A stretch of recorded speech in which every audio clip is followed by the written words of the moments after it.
Hey everyone, thank you for watching. I appreciate your time.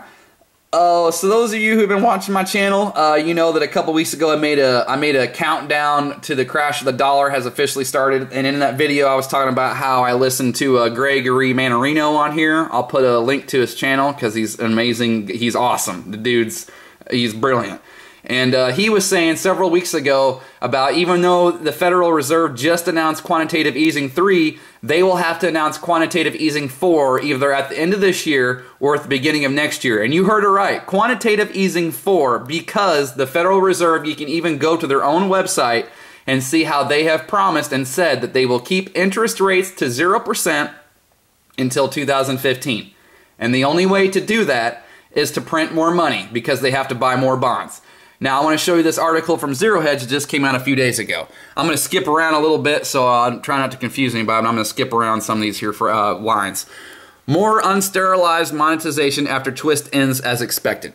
And what should be news to precisely nobody, on the day QE Eternity was announced, including the continuation of twist after December 31st, 2012, that's what I was just talking about, at which point the Fed would merely monetize long-dated paper without selling, the just-released FOMC minutes indicated that a number of FOMC members favored more infinitier quantitative easing at the end, or after the end of twist. In other words, the Fed will have to continue monetizing the long end of the Treasury issuance in the lieu of other willing buyers. It's not funny. I apologize for kind of giggling there. So, is that not amazing? QE4 is officially on the way. And I just, in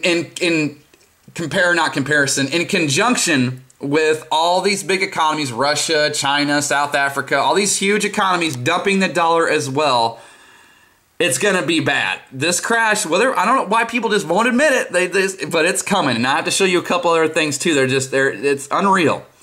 Now, let's look at this real quick.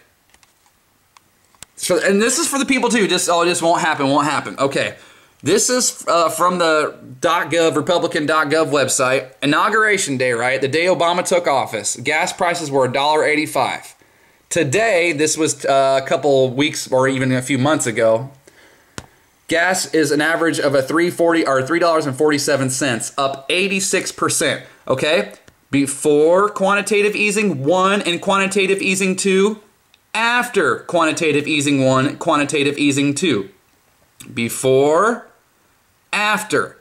Now QE3 is going to be bigger than what QE2 was. And now they want to add a QE4 on top of that. So I'm sure everybody can figure out what's going to happen to this $3.47 since after QE1 and QE2 it jumped 86%, right? Now I also want to show you this.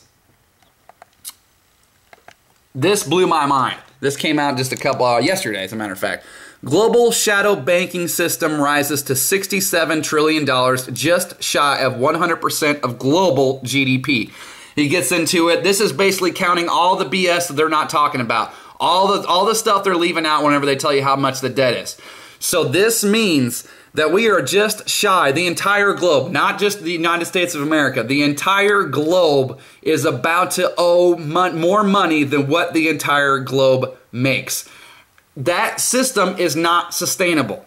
That cannot be sustained for that long. Now, I'm going to show one more thing here, because this is just, it blows my mind. Our Treasury Secretary, Timothy Geithner, says we need to lift the debt limit to infinity. Treasury Secretary Timothy Geithner said Friday that Congress should stop placing legal limits on the amount of money the government can borrow and effectively lift the debt limit to infinity.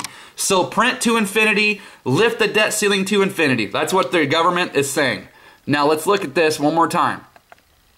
This is what it was before. I mean, they were still lifting the debt ceiling then, but they've done it a lot more recently because it took like 100. I mean, don't quote me on this, but it took like forever to rack up our first $1 trillion in debt, and then Obama managed to raise it by like $6-7 trillion in 4 years. So if that's what it was before they were really lifting the debt ceiling and doing all this, and this is what it's after they were doing all this, at this point, you have to ask yourself, okay, are they really just that incompetent that they don't get it? Or are they doing this on purpose? And if they are doing this on purpose, why are they doing that? Because obviously, and look at all the other numbers. You know, look how everything else is. The middle class income gone down, unemployment gone up, gas prices, food prices, all the college tuition, all this stuff has gone up since their monetary policy, since they're lifting the debt ceiling. It obviously doesn't work. They want to take it to infinity. They want to take it to infinity. So I ask again, is it just because they're just so stupid and incompetent they don't understand that this isn't working, or are they doing this for a much more sinister purpose? I'll let you all decide that for yourselves. So that's it. I know I do these economic videos, same kind of beating a dead horse, but I can't help it. This stuff, whenever I read stories like that, it blows my mind. I have to share it. So a special thank you to all my subscribers out there. You're all doing a great job. Thank you very much, and I appreciate you watching today. Bye.